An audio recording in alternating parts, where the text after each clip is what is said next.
Hello and welcome to the latest Money Meets Mission dialogue, brought to you by AVPN in association with Tech for Impact. My name is Teymoor Nabili. Now, there is no doubt that the concept of responsible investing has become, if not front page news, then certainly an increasingly important feature of the strategic thinking in financial circles. Corporations, global pension funds, retail investment funds, family offices, all of them are to a greater or lesser degree factoring social and environmental impact into their considerations and their investment philosophies. Indeed, in some cases, environmental, social, and governance criteria are becoming the dominant theme in investment strategy, and the number of funds and companies calling themselves impact fund or something related to that has been climbing steeply, driven in large part by ever greater appetite from retail investors and also by some regulatory changes too. But what is impact investing? Where does it fit into the financial landscape and where is it going? How can we define not only the characteristics of an impact-focused investment fund, but also measure the impact and the success? Well, my guests today come from two impact investment companies with slightly different approaches and perspectives on the whole business. They are Mary Kogiso, the co-CEO of SDG Impact Japan, and Kim Wonyoung, who is the founder, one of the founding members, and the executive director of Crevisse Partners in Korea. It's a great pleasure to be with both of you. Murray, let me begin with you if I could. Let's talk about impact as a concept. What is impact investing from your perspective? Okay, I think impact investing is really evolving concept. It used to be quite narrow when we started working on impact investing. It is about 10 years ago. It was more about the private equities or not really public asset. But right now, anything that has impact are kind of called impact investing. But it's a great that there's a bigger market and more people are looking at impact investing, but at the same time, it's the definition of impact investing becoming a little bit more unclear. I think that it's maybe a good idea that we go back to the definition of impact investing, that I believe that impact investing is investing not only looking at impact but also returns, and it has a creating impact as its objective, and also having impact measurement and management concept. So this is a basic definition of impact investing. So whatever asset or whatever product, I think we should basically stick to this concept. It's very interesting that both of your company websites have very different language to what I certainly have become used to during my life in the financial world. You talk about values in terms of social value and well-being and diversity and things like that. Wonyoung, what does all of this mean to you? And is it possible, as some have said, that it's all a little bit vague? Yes, Teymoor. I do get that question a lot. What is impact investing? And is it just some marketing terms, or isn't it vague? Well, I guess it is true that it's not very clear to define what impact investing is. But I think the same for what venture capital or what venture investing is, right? So how do you define from a venture company to a non-venture company? It's not a very clear line there. If you see in the history of how impact investing evolved, there was something called ESG investing, or sustainability investing, or sustainable responsibility investing. So SRI is usually an investment that is made to a company that is doing efforts to reduce negative impact of a company, while impact investing is an investment that is made to a company that is actively or proactively creating either social or environmental impact. So I say to anyone who is new to impact investing that impact investment is just like any investment but another lens to it, which we call an impact. And this impact can either be defined as social impact or environmental impact. The interesting distinction that you made between what in the old days used to be let's avoid doing anything bad to now we're getting much more into a conversation of let's be doing something proactively good. And I want to get into how we can actually define those more precisely. But Marie, the vagueness, it seems to me, is gradually being whittled away, because we're not just talking about, okay, let's do something good. There are definitions, there are regulatory considerations being brought in. And specifically, in Europe, we've got sustainable financial disclosure regulation becoming very much part of that conversation. And I think it's something that you've built into your approach as well. So tell us what those considerations consist of and how you are bringing them to bear. Well, thank you. I think it's a great progress that has been made in Europe by SFDR. So what they're doing is by setting their EU taxonomy. So they are basically defining what impact means, because impact can mean many things. It can be environmental impact and social impact. And there has been a lot of discussion that how we define impact that has been very much not consistent or not very, unified terms. And I think that has been, there has been a lot of progress, and many evaluation institutions are now talking. And of course, like big thing is, as you said, that European EU taxonomy is coming up to define what is impact. So one of the regulation that they have introduced this year is a distinction between so-called Article 6, Article 8, Article 9 fund to avoid SDG washing or ESG washing. And what they kind of try to define is they try to define if that is a fund that looking at ESG consideration or having ESG consideration but not having impact as one of its objective, or creating impact as one of its objective, which is classified as Article 9 fund. So what we are now. Sorry to interrupt. Just to be absolutely clear about what that is. I mean, Article 6 basically is you have nothing to do with impact investing. You're not an impact investor. Articles 8 and 9 have slightly finer definitions of what it means to do impact investing. Sure. Within that, I think your approach has been to go for Article 9, which is the most concise and the most precise definitions and expectations. But what does it mean for you in actual practice terms? Tell me, when you're looking at investments, what does Article 9 bind you to, and what is it that you think you're delivering for a retail investor who says, I'm looking for the best product here? Right. I think just Wonyoung said, the difference between Article 8 and Article 9 is if it's really looking at positive impact being created by this fund. So when that is how we can define that the fund has creating impact as its objective. So that need to be measured and that need to be defined.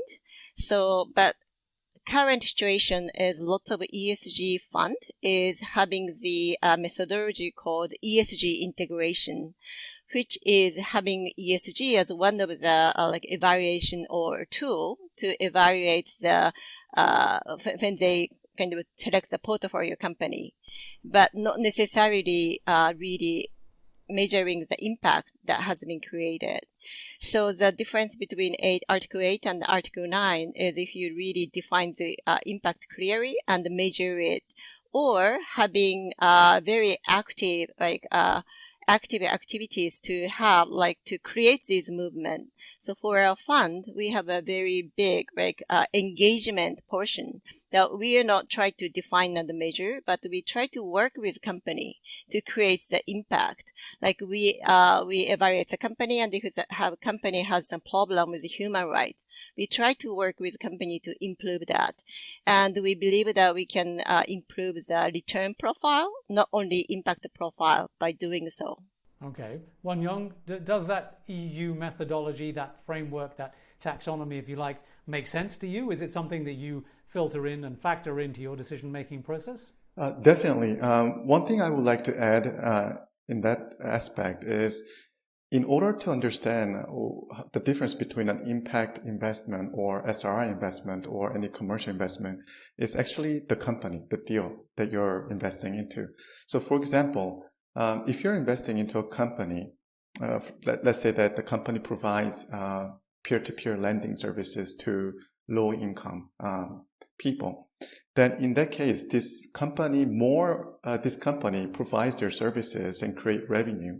This company will create more impact in the side of the beneficiaries by providing the productive loans so that these people can use those loans to create income. So when we are dealing with the actual practices of making decisions, whether to make investments or not, we really have to understand the deal and their business model, their structure, and their value chain, and how their input is converted to outputs and in the end into outcome and impact. We'll get into the precise details of how you assess these things in a minute, Wonyoung, but I just wanted, for a final question as we examine the broader ecosystem, how do you differentiate what you do from what the rest of the impact investment market does, from what Marie's approach to these whole things is, and do you think that the evolution of these differential elements is going to continue in the broader market as more and more money starts targeting impact investment? Yes, impact investing can range from below market rate to above market rate. It can be in the form of venture capital, or it can be in the form of private equity. It can also be in the form of course, venture philanthropy. What we do in the impact investment scene is we are more venture capital approach. So we like to look for companies in early stages who have a very innovative technology and a very clear idea how they can use those technologies to create impact. Another approach that we have is blended finance, where we would like to bring the private capital and also the grant or the concessional loans together to create, an impact to the companies. Blending the different elements for a different outcome. But just define for me very quickly and more precisely, a venture approach to impact would appear in many ways to be inherently contradictory. Well, I think differently, because in order to create an impact, you need innovation. And this innovation usually comes from technology. So without the technology, there can not much be of an innovation. And without an innovation, it's hard to create a social or environmental impact. So the more we look into these companies with technological innovations, that we see a high chance of these companies actually solving problems either at with the better services and products, or even with lower expenses or costs, meaning that they can provide the same service or better service to their customers for more better price. Marie, one of the points Wonyoung made there was the suggestion of returns as being a factor in the consideration, and that's why I sort of put that point about venture and social impact, because in the popular conception, venture as a term, as an investment term, is normally associated with, for want of a better term, predatory activity, prioritizing profit over anything else, and that's where I saw perhaps an inherent contradiction. But you tell me where your view is in terms of your approach. Where do you fit upon that spectrum that Wonyoung identified there? Are you to the venture side? And tell me how you think about how that spectrum plays out. Well, actually, we work on both funds. Like we have ESG impact fund, which investing in a public company, but we also work on a venture impact fund, and we are also looking at technology. So, I very much echo with what Wonyoung said, because investing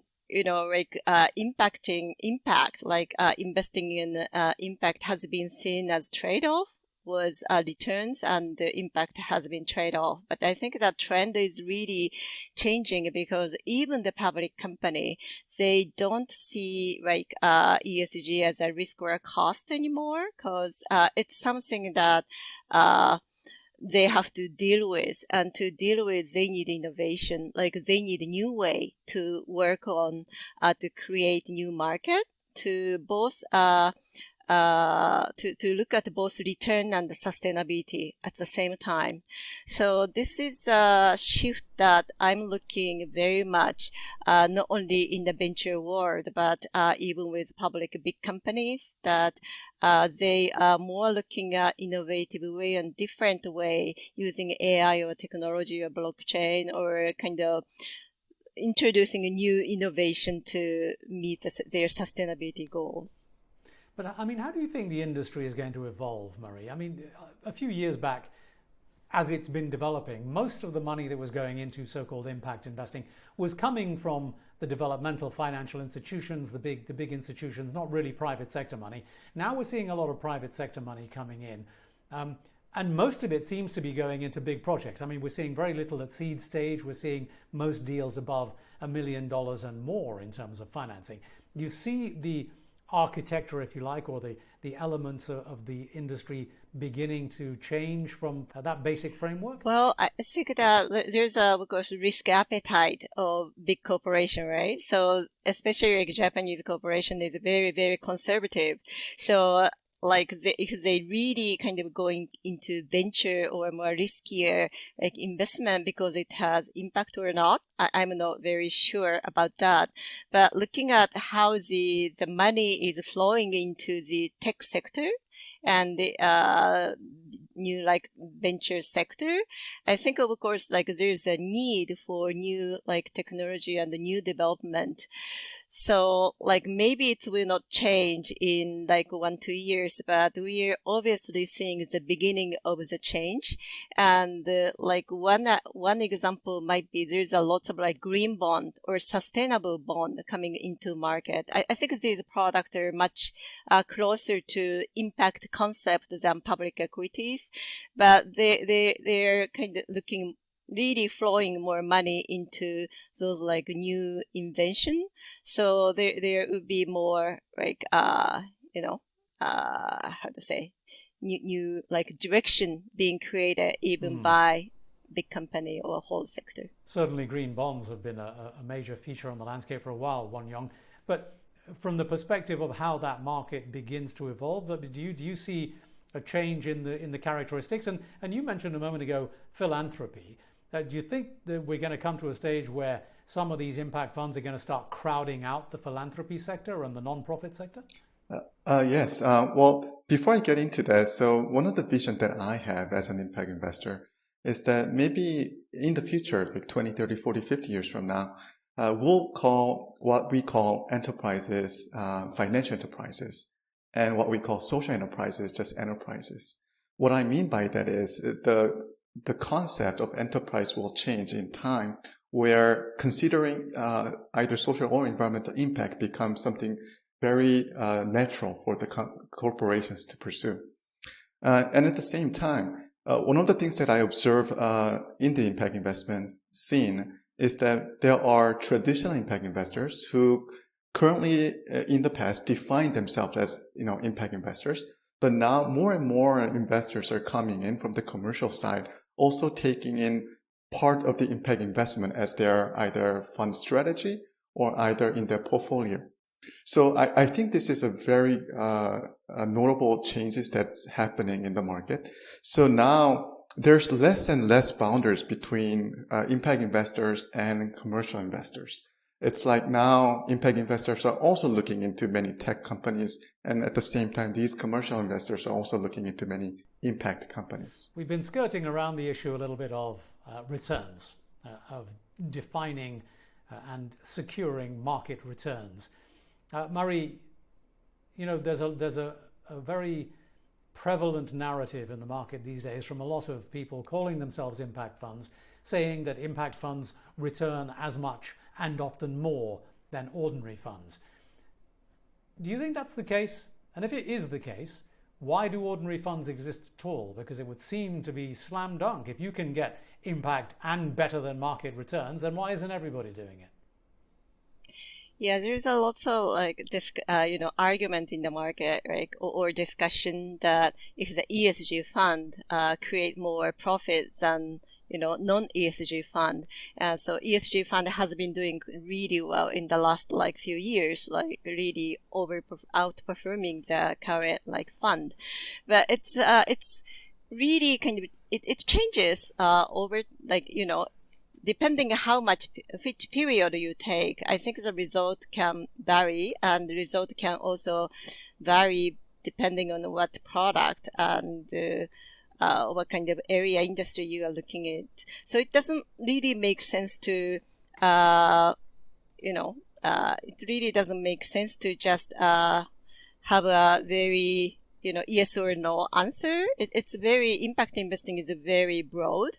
And especially when you said impact investing, it can be very impact first, or it can be very profit first. Yeah. So it's a perspective, broader perspective, not only binary concept. I really think that people should really understand that, anything creating impact is now called impact investing, but it can be like something like charity, very close to charity, or it can be something like very close to just commercial return. So it's right. For me, it doesn't really make sense to discuss that impact investing creating more profit or not anymore. What are your thoughts on that, Wonyoung? It's easy to talk around the subject, but like I say, to a lot of people who aren't very well versed in it, it's a very simple binary. If you can make more money in impact investing, given the prevailing climate crisis, why isn't everybody going into impact investing rather than investing in fossil fuel? So to begin with, I wouldn't say every impact investing will make more money than the commercial, traditional investment. Of course, there are so again, in the range of returns that impact investments make in different asset classes, there are impact investment that targets above market returns. But however, at the same time, there are, of course, impact investments that are just targeting market return or below market returns. So I said that it's hard to say that every impact investment makes a better returns. But at the same time, what I want to say is there are impact investments that make a good above market return investments too. So again, right, so for both of you, where is the line? Marie, tell me, what's the balance between impact and financial returns that you're trying to strike? I would say that it really depends, right? Because if you look at the short term, like many people might say that really focusing on the short term, like market situation or demand and supply, all these things makes sense to create return. But if you look at the longer term, look at the climate or look at social situation, you never can say that at this point, like, impact investing will not be creating as much as return. Like looking at the situation evolving, like social climate situation. So like it really depends how you define investment finance. But as Wonyoung said, that as a proponent, I'd like to know how you define it. How I define return and impact. Yeah. You said it depends on how you define it, so I want you to be specific about your position on it.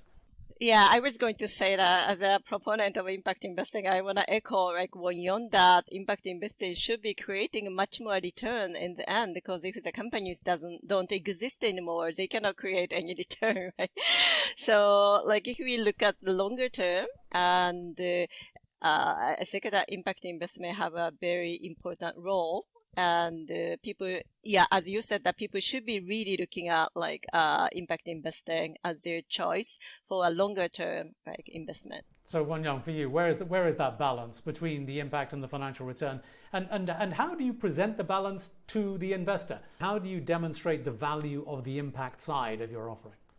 Well, first of all, I would like to say that instead of looking for a balance between impact and the financial return, which of course seems like they're on the other side of the scale, but what we're looking for is integrated return, where financial return and impact comes together. So we're not saying every business is in that structure, but there are many businesses out there, again, like I said earlier, where more the revenue they create, the more the impact is created.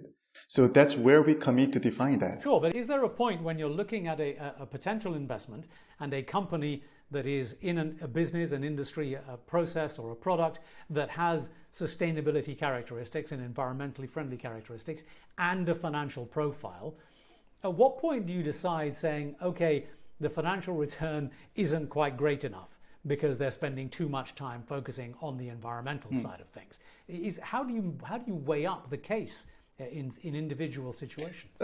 Very good question.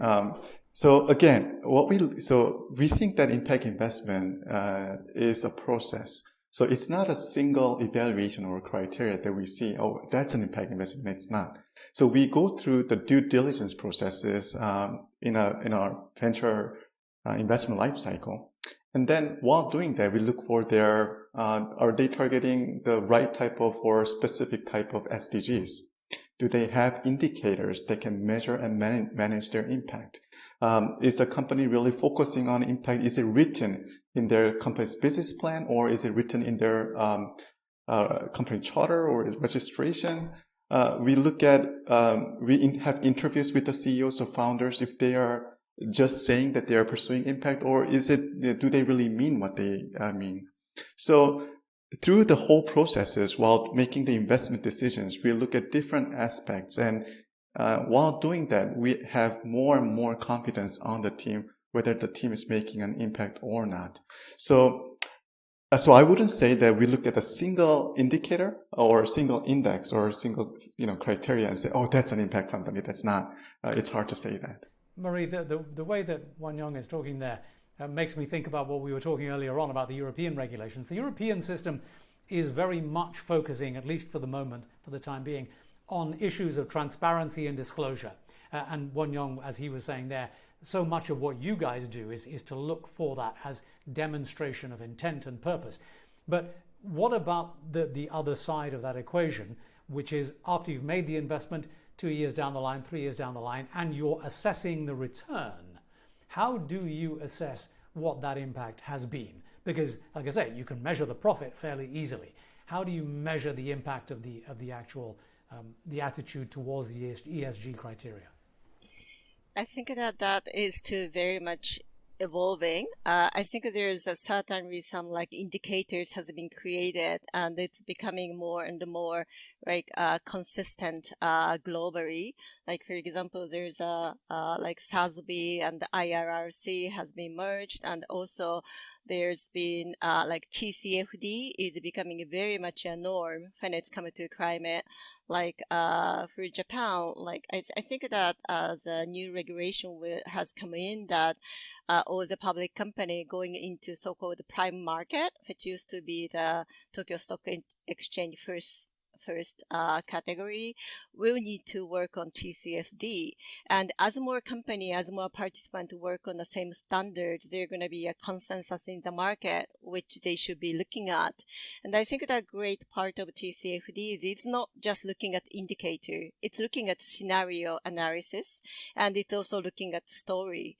So I wouldn't recommend that just looking at indicator and waiting for indicator, but the corporation, everybody needs to develop their own path, like how they reach to their impact, like what their materiality, how they should, look at this sustainability, not as of course, like CSR, but as a business, because that's what they need to do.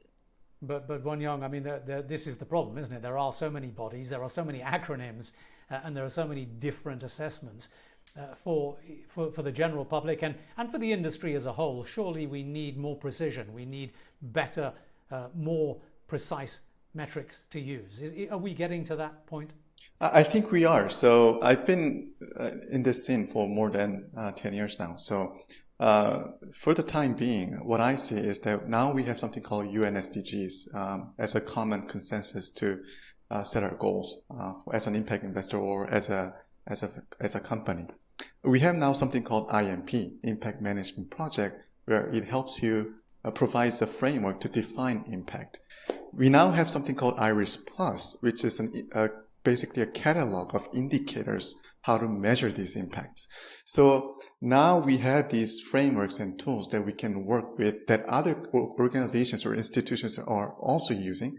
So that is sort of coming to a consensus in the scene.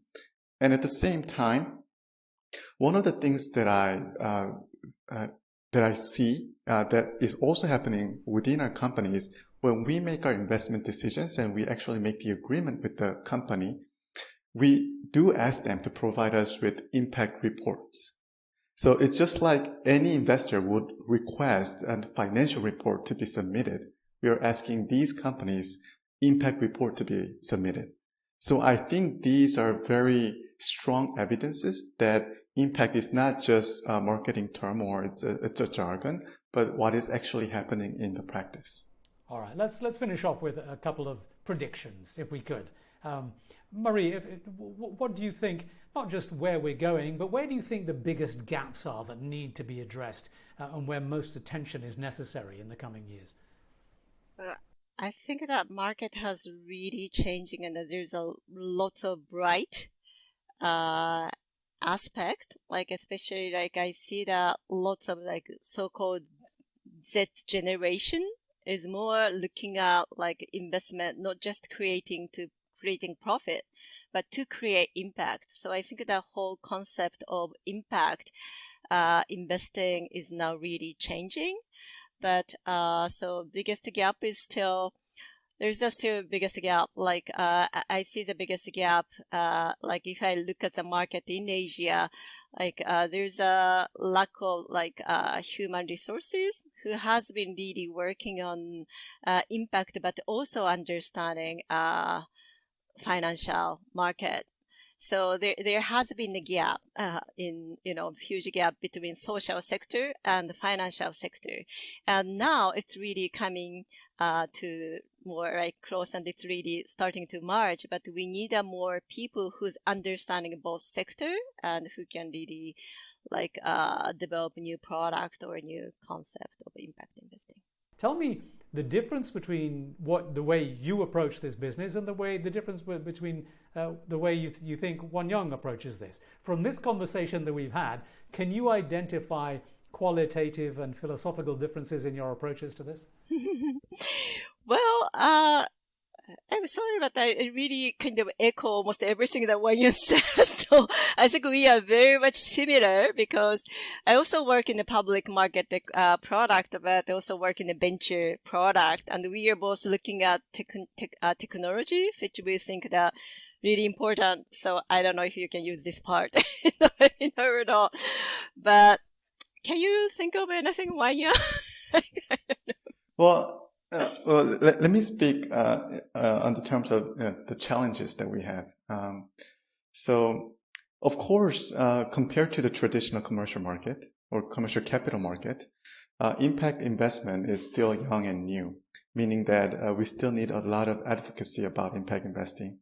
We need many funders, LPs, who are willing to actually put their money into this impact investment as well.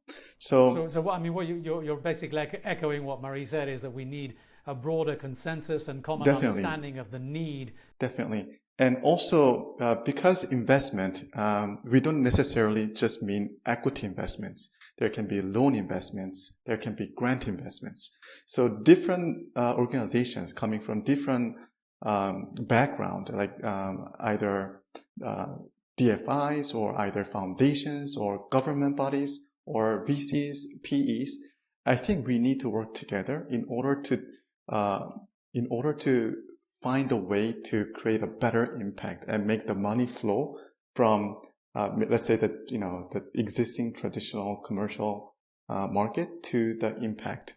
Okay, fantastic. And I guess as a final parting thought, do you think that we will reach a stage eventually when the impact sector does become bigger than the non-impact sector? Well, I think it's going to actually combine. It will come together. So there will be a point where it will not be we're not going to distinguish between impact investment and just, investment. It's just going to be investment. It's just like we are saying that there's different industry investments, different asset class investments. It's going to be all combined into an investment basket. Marie, do you agree with that? We're going to see a global awakening to the value of merging these ideas? I actually totally agree. It's not only happening in the investment, but it's happening in any economic activities already. Right? Company operate. They have to look at sustainability aspect, not just not just return. So it's already happening that there's a less and less gap between impact and non-impact product. It's already quite merging. All right, fantastic. It's been a pleasure talking to both of you. Thank you very much indeed for sharing your thoughts with us on this episode of Money Meets Mission, and best of luck in the impact sector. Thank you very much for inviting us. Thank you very much. And thank you to the audience for watching. We'll see you on the next episode of Money Meets Mission. Bye-bye.